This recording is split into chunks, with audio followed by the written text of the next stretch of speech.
Good evening, waifus and husbandos. Welcome back to another motherfucking edition of WaifuCast.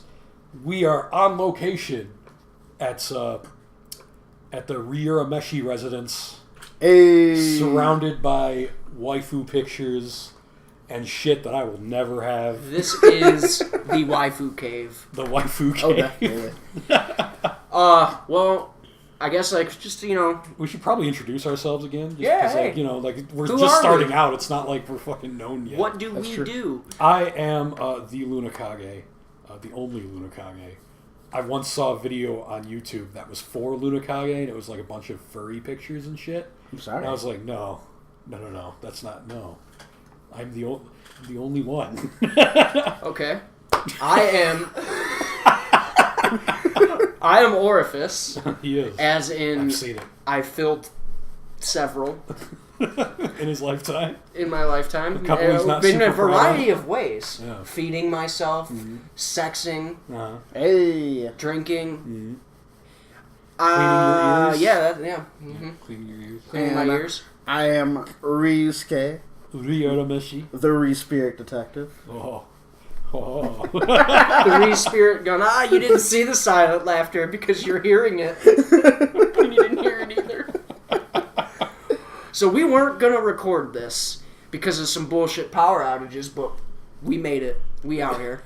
You say that, but not once did we ever plan on not recording this. I just put that out there that we might not, just in case. Yeah, I wasn't going to let it fall there. Yeah. I wanted to have you guys over anyway. We here. He wanted to show off his fucking Pretty much. his real shit. It's like, look at what happens when a weeb makes money. Right? Oh, I mean, look at just all these Gundam models just on the table. And a stack as tall as me. I was getting proud of my figure collection, but this guy's got figures on figures, Fuck. He's got figures of figures. He's got figures of figures. Look at my limited edition cat from Gravity Rush that retails for fucking $600 now. Well, hey. Why don't you just take some pictures and post it on the internet and brag some more? So today we're gonna have several smaller topics, but kind of one big topic: gaming trends. About to stir the pot. Hey. I have some strong opinions on trending in gaming because I've pretty much been involved in playing video games my entire life. So Super Nintendo on. I watched it grow, watched it change, watched things, Yeah, I started in the same generation. Mine was the Genesis. Was it? Yeah. What was that like? Did you never have a Genesis? No, I had a I never Genesis. had a Genesis. Genesis was amazing because like I said during our first episode, fucking if it wasn't for the Sonic games, I might not be here like this right now. You know what I mean? That was fucking important. I actually had original NES at 4. Super Nintendo for me. And then eventually got the Super Nintendo. Yeah, I got a Super Nintendo some point in 1992 before I turned 3. Okay. And I played Link to the Past. That was my first game ever. I think we've went over this in our first podcast, but point being is that we're just giving you a frame of reference from when we entered this gaming sphere. We've been doing this since we were cum. Pretty much. All right. That's another soundbite. You can take that too. Take that too. Just in case I ever need to miss a day, you could just have me. Well, I guess to kind of set the scene here, the kind of things we're going to be talking about. I want to use the Wind Waker as an example because I feel like the Wind Waker at the time it came out and all the controversy around that art style kind of really drives home the main point I want to talk about. Because it was the one that was following Majora's Mask, right? Yeah. But, I mean, it was following Ocarina of Time. Yeah. Because, Majora's Mask was just another game built from the assets of Ocarina of Time. Yeah, and it's a direct sequel, isn't it? Yeah. Okay. It's one of the few in the series. But, Wind Waker came out with cell shading at a time when realism was becoming something that was not only we were seeing it more, but it was being pushed harder because of the better technology of the consoles and all of that. Yeah. And Wind Waker said fuck you to that mentality and went with the cartoon styling. And there's never been a better case for style over realism, I don't think, because that game, even on the GameCube, if you booted it up today, Still looks good. Great. It's beautiful. Yeah. And I was one of those guys at the time that was So like, was I. dude, what the fuck? You know what I mean? Yeah, I want photorealism in my Zelda. Even like playing it on the Wii U, it's beautiful. And then there's some people that would argue that the Dolphin port of Wind Waker is like the best looking one. Who cares? I see people who are like that. That's fine. I'm just saying it's a beautiful game. Yeah, it doesn't require all beautiful. of that shit to be. Like I'm saying, Yeah. you could play the progressive scan version of the GameCube one I plugged into a CRT TV, and it'll still look beautiful. Yeah. I mean, it's not HD, but I mean, realistically, like, oh well.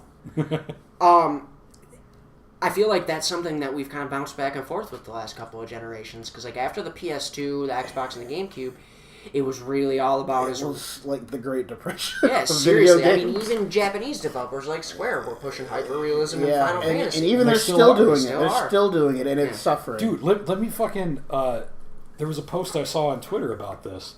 I guess, I don't know the exact thing about it, but Tales of Hearts or whatever... They released two different versions of On like the the DS. re-release. Yeah. No, yeah, it was One which was the regular anime style, and one which literally looked like Final Fantasy. It wasn't the game that changed. It was the Yeah. cutscenes It for was the game. just the cutscene. Okay. So they it was that divisive. Yeah. It And was guess which one sold more? the anime one. Yep. Yeah. Sold way more. Because people like.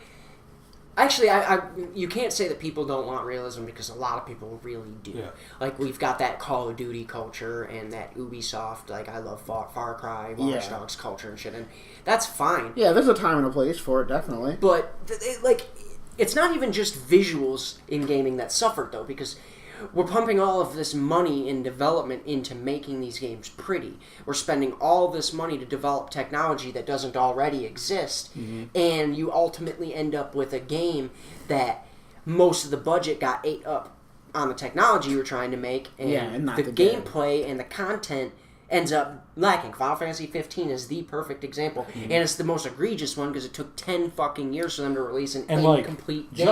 Just to be clear, that game is beautiful. Absolutely, it's one of the but that's the thing though. It's beautiful in a picture, standing still and whatnot. But when you Play it. it's got great animations and everything, but its attention to detail is so lacking. Like you will clip through the environment, there's no there's little touches that any other realistic, beautiful graphic game has that game doesn't have. And honestly, And it's glaring in a game of that scale.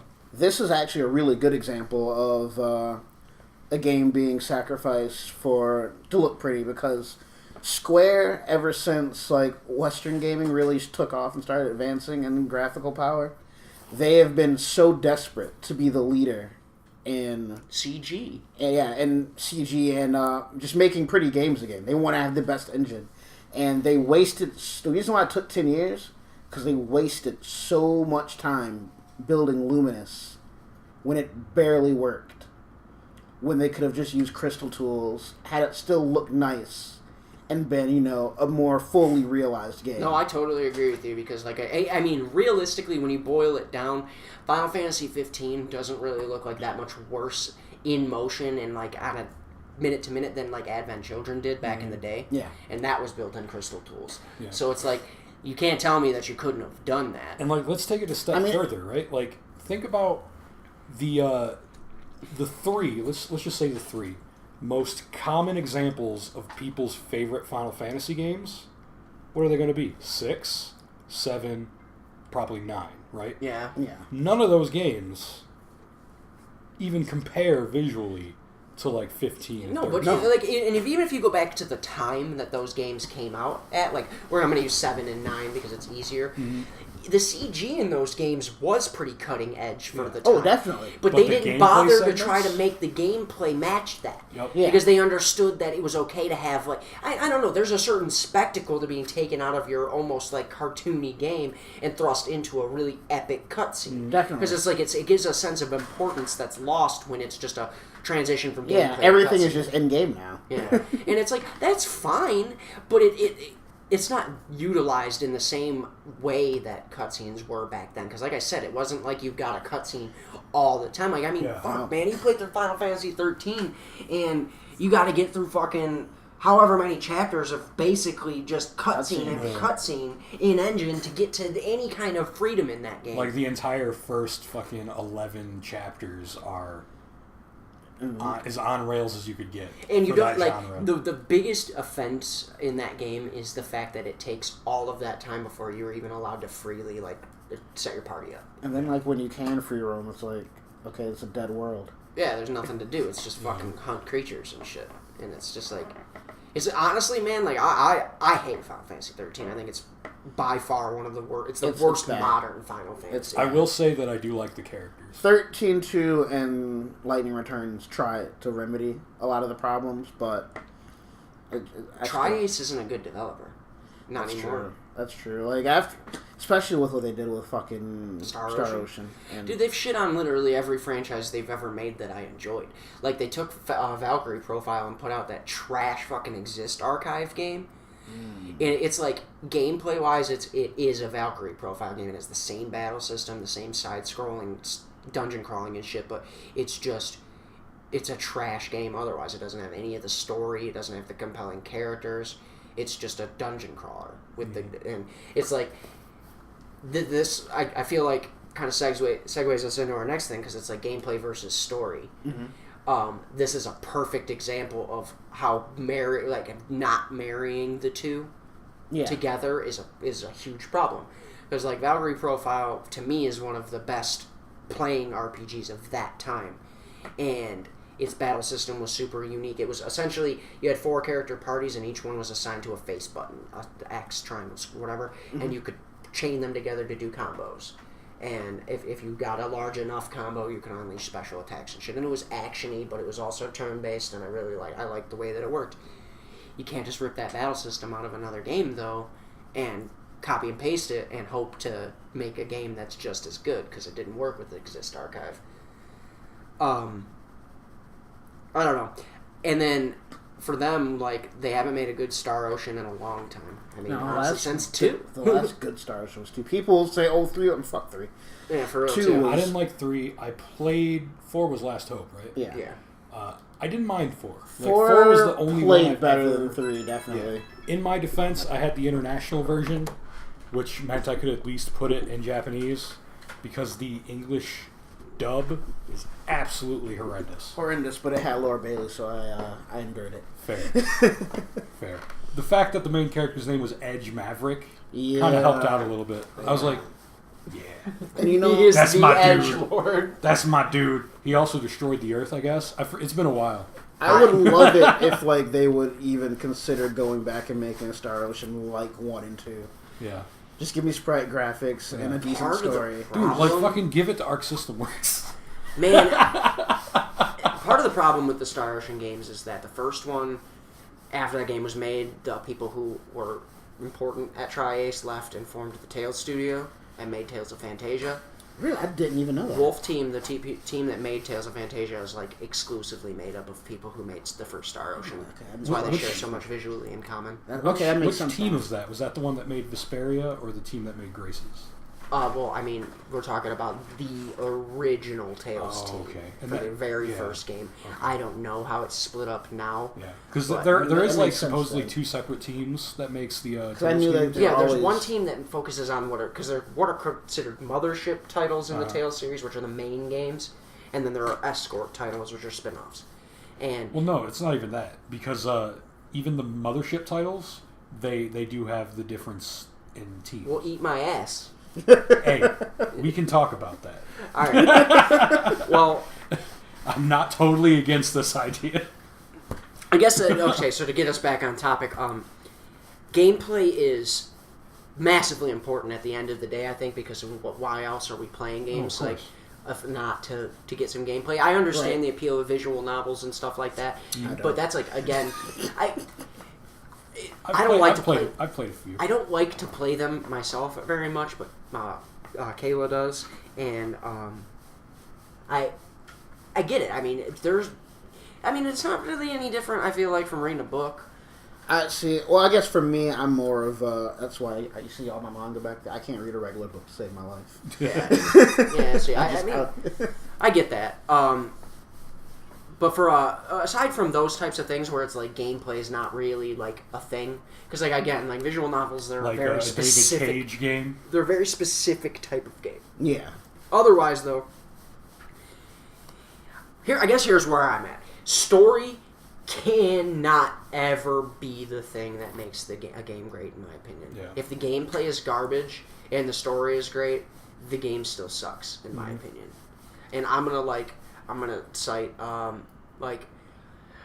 truth be told, people are gonna probably hate me for this, and I love the Uncharted series, but mechanically those games are fucking stupid. Mechanically, those games are just nothing special. Well, it's not a particularly good third-person shooter. No. There's every third-person shooter that handles better than it. And, like, as far as, like, the platforming is concerned, it's cool, but it's, like, so on rails that it feels automated. And that's my thing. I don't like when the gameplay is reduced to just dragging me through the story. Mm-hmm. Right. And that's what, like, every Call of Duty game is. The gameplay is just, like, the story's excuse to be a video game. Well, no, really, a lot of what it boils down to in a lot of the cases is it's like you'll get like Call of Duty. The story is just shooting another way to use the gameplay they made for the multiplayer. Yeah. You know, give you 5 hours of something spectacular to see. And that's just like fighting games, especially. Fighting games are notorious for having shitty story modes. It's gotten better in this day and age, especially with Mortal Kombat 9 really helping pioneer that in the mainstream fighting game audience. But even before that, like BlazBlue's story, so all over the place. Though. I mean, like I'm not talking about the quality of the story, just the mode. Okay. The story mode in BlazBlue was great because it was a visual novel type game, but then you had fights. Well, that shit was putting me to sleep. I'd be like, oh shit, I gotta fight. I enjoyed it. See, but at the same time, though, I mean, you can't sit here and say that Persona 5 ain't like a visual novel a lot of the time. Okay, yeah. I mean, I'll put it this way, and this is just a me thing. Like I said, I am a very visual person. When I can see character models in the actual world of the game and everything going on, I can pay attention. I actually agree with you. And again, when I have to read descriptions of what's actually going on, let's use this to tie our previous point with graphics into this, because it's like all I need is those stationary, not even really actively animated character models on screen to get a connection from the characters. Because realistically, when you look at Persona 5, there's not a lot of it, like a lot of special shit going on in any given cutscene or whatever. Like, it's not even a really particularly animated game outside of battles and whatnot. Sure. But it's the gameplay is so solid and married to the story that it's telling, and like the story, like I mean, I love that game. Yeah. The character stories tie directly into the gameplay. Yeah, I feel like by me progressing this story, I'm getting something out of it. Exactly, and that's like that's what games should strive for. But like I was saying earlier, we have games so often now. It's like I really think the industry is filled with like two types of developers. You've got the developers that want to spend all their money on tech development, but also want to fit their development cycle within a time frame.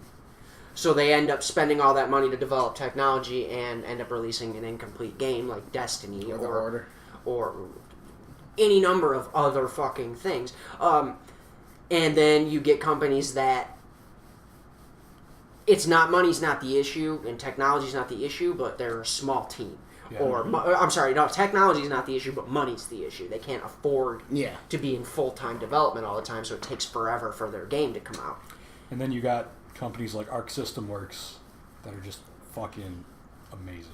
See, Arc System Works, though, I feel like part of the reason they're such a consistent developer is that they don't step outside of their wheelhouse ever. Yeah. That's true. They're so consistent because they can afford to be consistent. Well, I mean, the only game that they have made in the last 5 years that I'm aware of that isn't a fighting game is Hardcore Uprising, and it's like a sequel to a Contra game.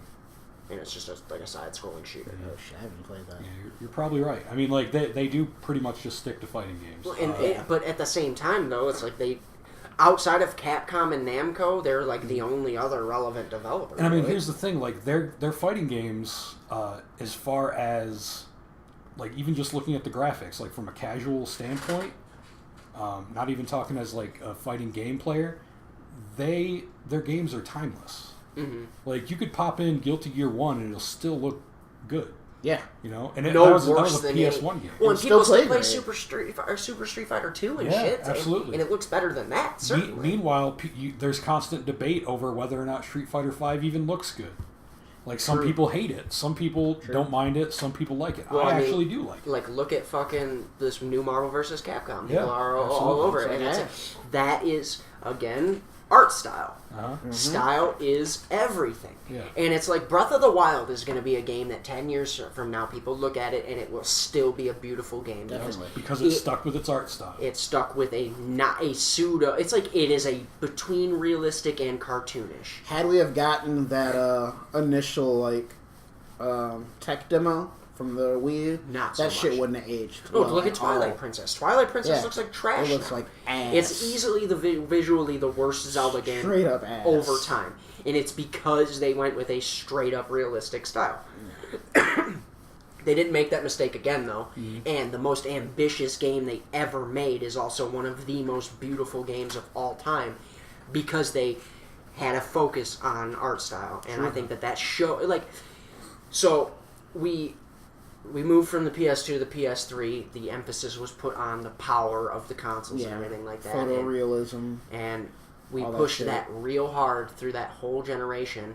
And then we moved up again in power with this new generation. But with this new generation came a massive increase in cost to actually continue to push the technology forward. And when you look at programming and video game development, there is a finite amount of talent out there. There's only a finite amount of people who know how to code and know how to program. And programming is an art in the sense that if you want to do something new, someone has to invent it. Yeah. And you can't put a timestamp on that. You can't put a dollar amount on that. You can't rush that. Right. So you end up you get these companies like Activision who expect a game to be out in a 2-year development cycle, but they also want it to look and behave a certain way. And the development takes a whole year to get the technology where it's at, and then it's like, well, now we should start thinking about the game we're going to make. Yeah. Yeah. And you end up with Destiny. Destiny, even though it was successful in the long run, it is just a testament to how much people are willing to put up with nowadays. It was the slowest of burns, dude. You know, that it's an interesting thing to think about that, because this is actually kind of a segue to something I wanted to bring up without even realizing it was going to be a segue. But that's probably the reason why remakes are so insane nowadays as compared to like the past several years. What do you mean insane? As in how like often How they frequent? come? Yeah. Okay, yeah. Because if you think about it, like what you say is absolutely correct. It's like they focus so much on pushing technology and they're left with something like, oh fuck, we need a game. With remakes, they literally have their game, so they get to focus on just making it better looking. Like let's take the Crash trilogy. They turn profit from basically just reworking a game to make new games. Like let's talk about the That's Crash what Ultra trilogy, Sun and right? Moon is. That's exactly what Nintendo's doing. They're trying to bolster their end of the year finances by re-releasing a alternate version of the game we already got. And the Crash trilogy is literally going to be. It's not even an HD remaster; it's a complete remake, right? Yeah. It's just the original games with better graphics. And the great thing about the Crash games is they didn't need better graphics, because that whole style thing we were talking about earlier, that those games had such a great style. You could pop in those games right now and still like, oh, this game's great. It still looks great. I played CTR not long ago, and it still looks pretty But good. I just had a conversation about this. Is just worth saying. CTR. I'm not going to argue that Mario Kart 8 is not a great game or anything like that, but CTR is still, in my opinion, one of the best kart racing games there ever was. Oh, I agree. And it's fucking insane to me that nobody has been able to even just try to do what they did. They PlayStation's tried. They released CTR. There was another Crash Racer that wasn't as good. Well, because at CTR, I believe, was the very last thing that the original Crash team made. Yeah. Like, after that, starting with Crash Bash, I think, it was a completely new team, and they just shit the bed. Yeah. Then they had Mod Nation Racers, which didn't take off. And then they tried Little Big Planet. Racing, which didn't take off. Then I you just had, think that Sonic and Sega All Stars Racing, which actually was pretty good. Yeah, that was actually pretty good. Yeah, but Nintendo did that though. You know what I mean? Like, Yeah. My whole thing is just anytime somebody tries to do though. what Nintendo does, it just doesn't take off the way it should. I don't know. a big part of that problem, and it's like we can argue like the minutia and say that like Nintendo's controls are tighter and everything like that, but it's like Mario Kart's just got brand recognition that Mod Nation Racers and all this other shit just doesn't have, and it's like you don't got to talk somebody into getting Mario Kart 8. You know what I'm saying? If they want a kart racer, it's be like, this one's great, and they're going to go get it because it's got a pedigree. Right. It's Mario Kart. They're not taking any risk getting it. Well, again, there is so little risk-taking at all in the games industry. I would say almost next to no risk taking. If we're just going to be real, like, what's the last risky game that really came out? I can't... even with all the great games like I've bought this year, I can't say anything. None of these are a risk. Yeah. No. I honestly I agree with you because like even like Persona 5, you could say that it was risky for how much it cost them to make it, but it's got its audience guaranteed, and with the time they used the time it took to release that game to generate hype for the game. Yeah. Like Final Fantasy 15, they did that, and then it was like, okay, I'm hyped. Can the game come out? I would say, and going back to Persona 5, I would say Catherine was a risk. I don't necessarily think Persona 5. No, you're right. 100%. Catherine was a risk, not so much Persona 5. Catherine was definitely Persona 5 was going to get its money regardless. It might have been a slow burn like all the other Personas, but it was going to get its money. Catherine, that shit was a risk. I'll tell you what. Catherine was super risky, and it even to this day is super niche as well. Yeah. Like Nier Automata was a risk. Yeah. You're right about everything that. Yoko Taro does. Yeah. Well, see, is for Yoko Taro. Because Nier flopped. Yeah. But if you look at every game in that series, the Dragon Guard games and all that, independent, that was made by Cavia or some other company. Okay. And this one being made by Platinum and Square footing the bill for the development of it and all of that shit, like, it was a bigger financial risk because you were using a studio that has some degree of notoriety, Platinum, so they probably cost more. Yeah. And all that shit. But that game, again, though, was risks paying off. Definitely. And that game didn't have any reason to be as popular or successful as it was. No, because Nier bombed. Yeah. And most people don't even know what the fuck Nier is. But it doesn't matter. And that was a smart decision on their part, was to separate it from the original. Like, it has its connections it has a lot of odes to it, definitely. Yeah, but you have to be a fan to notice them, and not noticing them won't make it diminish the experience. We just got to a place in gaming where it's all about the dollar bill. It's like Hollywood. It's like we can churn out an Assassin's Creed every year.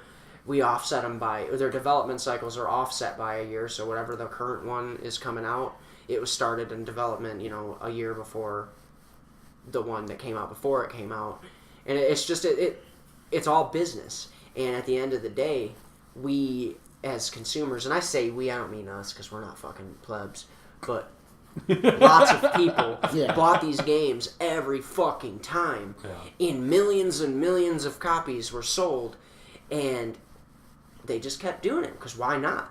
Right. Well, and then it's like the Japanese market. Here's where I feel like casual gaming blew up with the PS3, Wii, and 360 generation. Like people who were otherwise not gamers became gamers, and the stigma kind of dropped off, and our niche within gaming stayed the same size. Yeah, because after that, it wasn't. I'm not saying it wasn't for us anymore, but it wasn't for us anymore. It wasn't for us because we were the smallest group, not the smallest necessarily, but compared to the new people coming in, they just only do this maybe once or twice a week. Yeah. We don't make that much money. We don't give them that much money. No, and that sucked because it's like gaming is a passion for me, and I mean. Granted, I get that my tastes are obviously different from other people's tastes, and everybody's entitled. Even among us four. Because he's always here. He's always in our hearts.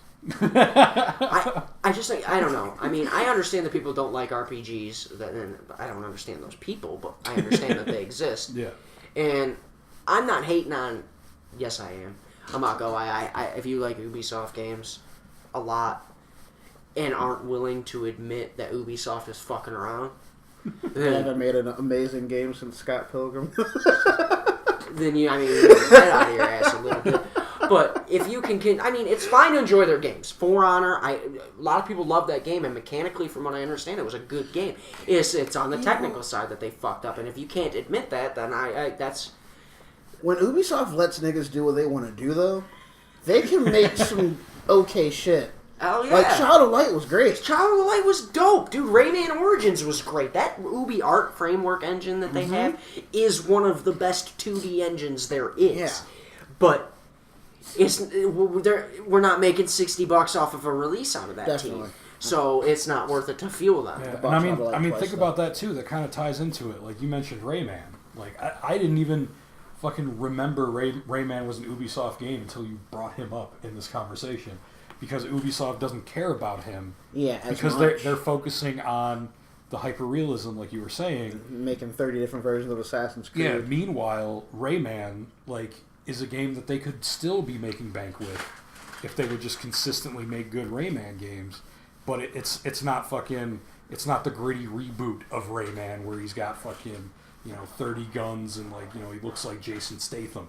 So they don't want to fucking put the machine behind him. My whole thing is you have this great, colorful engine just sitting there collecting dust. Pump out different types of games. Like, it doesn't have to be a Rayman, but it could just be something creative in that same realm of, art style. They did that Valiant Hearts game. Now, granted, I didn't care for it, but it was exactly what you're talking about. Like, let's take a risk. Yeah. But it's like, and the benefit of the UbiArt framework is that 5 years from now, I touched your foot. 5 years from now, they are... I know, I was there. 5 years from now, they can make a game in that engine and it ain't going to look bad. Yeah. It's an engine that... I'm not going to say it's timeless, but pretty much. It's basically timeless. And it's like, obviously this is impractical. Could you imagine if they let Nintendo use that? Nintendo made a Metroid in that UbiArt? Or they I feel like Metroid would be a little too... That's a little too colorful for Metroid, I think.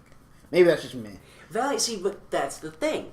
They have total control over the color palette in that game. Because, Child of Light wasn't a super colorful game, really. Had color in it, but most of the time it was... Right. And, Valiant Hearts 2 wasn't a super colorful game. Rayman sure was, but I'm just saying, though, I think that the Metroid that's coming out of the 3DS looks nice and everything like that, but that crappy-ass 3D engine that they're using to run it looks... Yeah. It's... why do they keep using 3D engines on 3DS? Stop. Why don't they just pivot to the Switch? Use the 3D engines on that. Shots fired. Calm down, Derek. What? And then these motherfuckers still want to support it, and they passed 2018. Relax. Me and Derek should just make our own rage cast where we just fucking talk shit. Well, dude, it's I can sit here and rant and rave about Nintendo and how much they piss me off, but I love them. Yeah. I love them at the end. We'll do that one over Skype. It'll be good. just so we can have the grassroots feeling going. We need to get Reggie on the phone. Get Reggie on the phone. I need to know what's your body ain't ready for this, motherfucker. Reggie can hold an iPad in one hand in portrait mode. When they announced the original DS on the E3 stage, I'm so sorry, but when they announced the original DS, he held it wide ways with the shit open, like this, it was no thing. This is the DS. That nigga smack the shit. And I'm like, this dude could palm 2 basketballs. He's crazy. What is that nigga, Doug? He's big. What is that nigga? He's the robot Nintendo built. That could be a whole podcast on itself. If I ever meet that nigga, I'm like, God, what are you? If you think about it, it's like he gets programmed with whatever hot words he's gonna say, and then he just repeats them ad nauseum at whatever event they're at. Hey, that's an idea for game theory. All right, Matt, Pat, get on that. What is Reggie? Is he an android made by Nintendo? Let's get on this. Oh shit! We need to figure. If anyone could do it, it's Matt Pat. I don't know who Matt Pack is, but we're giving you. You don't know who what? Matt Pat? Matt Pat. Yeah, Game Theory. Matt who? Game Theory. Who? Nigga. Dude, we got some fucking shit to learn about. You got a rabbit hole to go down. Because, like, boy. love or hate him, you're going to love him. It's one of those things. Like, Shout out to them niggas at Game Theory. yeah, right? Hey, I love those guys. I don't know, Even when y'all. they're corny as fuck and I cringe at them, I'm still like, I love those guys. It's so well thought out. Yeah. I don't know him, but I'm gonna know him. Yeah. We gotta put you up on that. Well, But shit. Back to realism and trends and shit. I just before feel we like get too far off. Yeah. we are in a time where we let consumers drive the market. We let the people spend their money and decide what was coming out, and that drove the industry to a point where those people who were not all of them, but a sizable portion of those people who were willing to just spend that money aren't anymore. Like, I'm not willing to just buy any game anymore. Yeah. You got to sell me on your shit. And I feel like Japan, especially at the end of 2016 and so far in 2017, has really stepped their fucking game Oh, up. dude, they just came back with a vengeance. Well, I mean, we got Pokemon Sun and Moon, which you love it or hate it. Fuck you, by the way, for, not liking it as much as we do. Oh, it's okay, man. That game was great. For it. I'm not going to say Nintendo took risks or anything, but I mean... I think it was a lot more risky I think that was a bit of a risk. Yeah, like, considering how... The fact that they broke the formula for the first time. I mean, I'm telling you, they could it's have released... Pokemon. Pokemon's never a risk, first of all. Let me That's just what I'm say saying. They could have Pokemon released is never a risk. Digimon with Pokemon on it.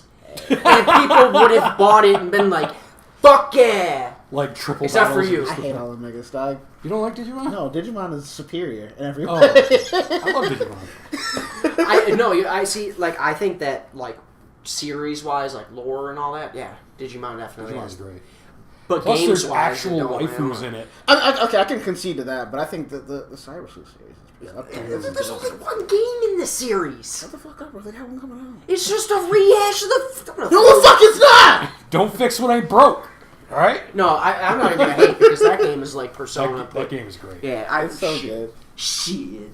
And Digimon got waifus, nigga. It But then you does. figure out they're Digimon, and then it's like, it's weird. No, it it's kinda not. sucks. Because It's it's like, like... I just hey. stuck my dick in Omegamon, though. No, it's like fucking Angelomon. If you wouldn't fuck Angelomon, I don't know if I No, want to no, be but friends it's with like you. it's You know? like that. You know the Kanye West episode of South Park. It's like, bitches, you sure you're not a Hobbit? It's like, bitches, you sure you're not a Digimon? Oh, man. Are you sure you're not a Digimon? That's also a man. I feel like Because that blonde haired chick was surely Alphamon. Yeah. And I'm like, that's kind of fucked up, but okay. you're Beta, man. Hey, fuck out of here, dog. Use a beta, man. Hey. Hey. I feel like I missed the Digimon train a little bit as a kid though, because I didn't watch the anime growing up. That was my life. See, I loved both Digimon and Pokemon as a kid, but Digimon always fascinated me because it had no good representation. What do you mean? Like the card game wasn't great? Card game sucked. Yeah, the card game sucked, and it also didn't get as many buys. No. The anime I felt was better than Pokemon, but it's like they had really no good game to attach to it. Yeah. Meanwhile, Pokemon was like fucking the Pokemon game. If you wanted to enjoy Pokemon, there you go. You fucking Well, gotta... the thing, and I'm not knocking Nintendo or Pokemon on this, but it's like they really just put themselves into a position where they had a good idea, did it before anyone else, and anybody else that wants to even ever attempt the collectathon thing is going to be compared to Pokemon now. It doesn't matter. It's like... I mean, Digimon was rarely ever a collectathon type thing, Right. though. Like you could do a collectathon type deal in Digimon, Digimon Cyber Sleuth especially, but yeah, like if Cyber Sleuth would have came out, like obviously different graphics, but if that game style would have came out in like '99, Buy our shirt. Buy it. yes, buy our shits. I wanted that Digimon game for so long. This thirsty ass nigga dead, right? I just wanted to interrupt you. And I figured I'd make it useful. So you wanted that game. Like fucking we're heckling ourselves. No loyalty in this Like, bitch. just fucking. It's been a rough weekend. I know you fucking hasn't had power. Oh, Like, man. So you wanted that game. yes, I've wanted that game for a long time. Yeah. And I'd forgotten how much I love Digimon until I bought that game. And fucking when that game came out, I was just like, this is fucking the perfect Digimon game. Like, what else? What else do I need? Except for just more of this. See, I wanted that. Oh man, I gotta complain about this because it's like, why didn't they not support the Vita, man? Dude.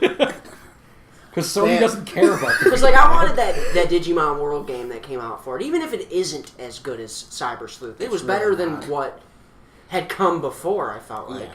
Like the thing is Vita came out, and fuck what anyone says, Vita had one of the best launch lineups of any definitely better than the 3DS. Oh, for sure. Got the 3DS's launch lineup. That shit was abysmal. Yeah, I'm saying, like, you didn't even get... that thing came out in, like, March or some shit, and you didn't get fucking Ocarina of Time till July. Well, like, first of all, the Vita launched with a fucking Uncharted game. The Vita launched with Uncharted, the newest Luminous, Blaze Blue. Yeah. And don't forget the fact every that you could PlayStation Classic. Yeah, exactly. That wasn't right away. That came, like, I think a month later. Whatever. I mean, it was still a month, though. But yeah. But you had Uncharted and yeah, Blaze Blue. It was more games I can't even remember right now, but it was a great fucking launch lineup. And people just swore up and down, oh, I don't have no... What the fuck are you talking about? People... The thing... There's one isolated thing that made the Vita fail more than anything else, and it's its memory cards. Yeah. The fact I don't think that Sony... they made you use a proprietary one and charged a fuck I feel like ton Sony for it. will never fucking learn their lesson from that. They did it twice in a row. I don't see them stopping. You got to consider Sony as a company though, because they're not like Nintendo who only makes video games. They also are a massive electronics manufacturer. So it was just another way to bolster another side of their business. Yeah. I mean, that's pretty much what PlayStation always is now. Is just a foothold for whatever the fuck they're They need trying to just. show. I mean, at the very least, starting with the PS3, they got rid of memory cards on the mainline consoles. Yeah, that's true. Yeah, but so did everybody else. True. Yeah, but like, it just failed. I'm just saying memory cards died when memory cards died. Yeah. Vita died because A, they let it go, one, and then B... Holy shit, that bitch's titty's huge. Hey! What the fuck with them gag boobs? It's cute, though. Just let my lewd background run in the background. Anyways, but yeah, like, they just let it die.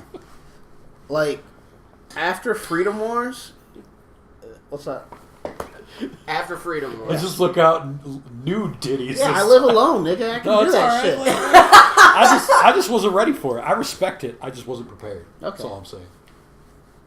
Anywho, but yeah, like, after Freedom Wars, they just said, okay, well, we're done with this, and third parties can have at it. The thing is without first-party games, it's like, what do I need this for? And then, like, all the multi-plat things that come out on Vita, it's like, it's cool to have them handheld, but the Vita was, at that point, underpowered. Yeah, it can't handle these games. Like, when I tried to play World of Final Fantasy on my Vita, that's when I knew I was done with my Vita. Yeah. Like, every time a game came out for both Vita and PS3, I always got it on PS3. Even though I did have a Vita. I was just like, why would I... I was doing the opposite until... Like I said, it just started to I did the opposite too, because it's like, if I can play it on the go, I'm always going to opt for that. But yeah, Sony, well, I mean, it doesn't help that you can't find a new Vita in stores anymore. No, you can't. Like, they don't even really, like... If you want a Vita, you better import that bitch. Yeah, or, I mean, I got mine used, but I got mine for a steal, and it's like, I have it, I don't have to have it again. Yeah. So... And I mean, Kayla ended up playing that more because she played Persona 4 on it for the first time. And that game's great on the Vita. So, Definitely. We feel like now that people are more concerned about how they're spending their money on games, or well, I guess I'm not going to say we as a blanket statement, I feel like more so that people are becoming more concerned with how they spend their money, and that's like really, really changing the scape or the definitely. Stuff. You just look at release windows of games are like a big deal now. Just look at like what happened with Rise of the Tomb Raider. Rise of the Tomb Raider fucking bombed, and it was because it got stranded on a fucking dead console, but yeah. But which one was that? The Xbox. Oh, of course. Yeah. So it got stranded on the Xbox One. And the prequel to it, the reboot of Tomb Raider was a great fucking game. Honestly, it was better than Uncharted was. Yeah. Yeah, I mean, and even that sold decently, but Square was being bitches about it, like, oh, it didn't meet our expectations. Like, nigga, it sold good. Square has the most unrealistic expectations ever. Like, them shutting down the Hitman studio was like, and then not only that, but they're going to continue the Hitman series. That's like, I feel like that's such a fucking smack in the face of IO Interactive and all those employees. Wait, didn't IO Interactive get the IP? I don't think so. I heard they got to keep the Hitman IP. Maybe I will double check. We don't have Kayla here this week, I know. so. But back to what we were saying about release windows. Tomb Raider bombed because of what it was released around. You know, and same with Titanfall. They put Titanfall out in between Battlefield and Call of Duty. Of course it was going to fail. You know, and that's a shame, too, because Titanfall is the only, like, Call of Duty style shooter game, other than Overwatch, that I have been able to enjoy, like, pretty much ever. And, I mean, part of it, it had a PvE element to it, so you weren't always just directly in combat with other players, so, you know, it made you feel like you were accomplishing stuff even if you weren't, like, killing the other players directly. Yeah. And I liked that. And Overwatch gives me that same kind of feeling. Like, even if I'm not doing the most damage or whatever, I'm doing my job. Exactly. Pushing the payload. But I my time is valuable to me, and realistically, like, $60 is a lot of money to justify on a game that I'm not going to get at least some time out of. I miss a lot of shit, but, like, I don't know. The games I want, I get. But it's like, am I going to have the time to get around to them all the time? Probably not. Like, Neo is still in the fucking plastic. I heard that was a really good game, though. Yeah, I'm one day I'll play it. Hey, maybe I have this dream fantasy where one day I'll get laid off for a couple weeks, unemployed, click unemployment, and just play games. One day. Hey, we could play that shit together. Okay, I'll be down for that. Yeah, we could let's play that. Okay, cool. I mean, I don't want to play it because you want to see me get upset. Oh, I'll be right there with you, my nigga. I suck at those types of games. Oh, man. But yeah, the release window matters. But then you kind of have Sony kind of smacking the whole holiday release window in the face because, like, they don't release shit in the holiday now. And when they do release something after the holiday, it still fucking sells gangbusters. I feel like... But I think even, like, with Persona 5... that delay was because they were afraid of everything coming out. And they were afraid of... What came out in February? 2 games came out in February they didn't want any parts of. Mm-hmm. I can't remember what Didn't they were. Nier come out in February? Yeah, Nier did. Yeah. It was, They pushed that back for financial reasons. Yeah. I don't think they had to do any other work to it. They pushed that back for financial reasons. I don't really have anything further to go on. Yeah. I mean, we kind of rambled about stuff that kind of applied at the end there, but weren't directly associated. I want to know what you guys think. I want to hear your thoughts, so comment them. Okay. In Morgana's voice. Give Go me your to bed. thoughts. Yeah. Oh. Go to bed. I guess, yeah, if you're watching this anytime after, 6 p.m., Go then to yeah, go to fucking bed. sleep. Let's not do You that must today. be tired after that full day of shit posting. Yeah, let's not do that today. Go to bed. Don't make lockpicks. You don't want to work out, nigga. No. You want to go to bed. You don't want to call one of your many girlfriends. No, fuck them hoes. I'll be there in the morning. Go to bed. Yeah. Social links don't regress in this game. Just do it. I don't care that it's the last day of your entire save. Go to bed.